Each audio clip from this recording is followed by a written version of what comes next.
Excited. I'm gonna be back on the stage at mag-perform.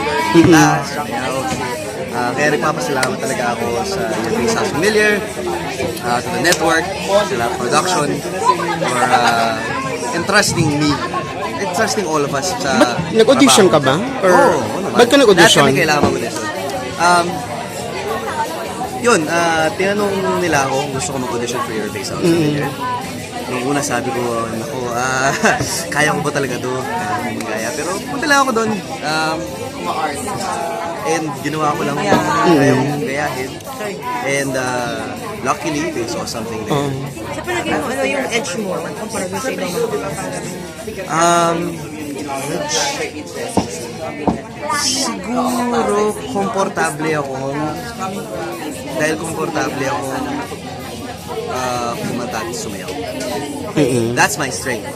My weakness naman, kung bibigyan ako ng isang artist na tatayo lang ako doon at hindi gagalaw. Kasi magalaw talaga ako eh. Yun yung magiging challenge sa akin. Ang dalang ko darating dito kasi ipupush nila kami sa mga Sa tingin mo ba, parang nakakadagdag ba to ng parang ano sa career mo, if ever? Kasi di ba parang contest to, sikat ka na, or parang nakikipagsapalaran ka pa rin sa ganito? Tatlo kaming galing sa contest dito. Pero nga, iba kasi yung show, hindi naman siya contest talaga. Hindi naman siya contest ng individuality namin as singers. Ano siya hindi naman kami yung pinoportray namin. Diba?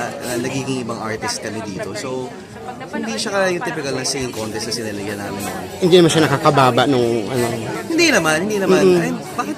Not at all. If anything, it's a great learning experience para sa amin. Hanggang sa namin pwedeng i-stretch yung abilities namin.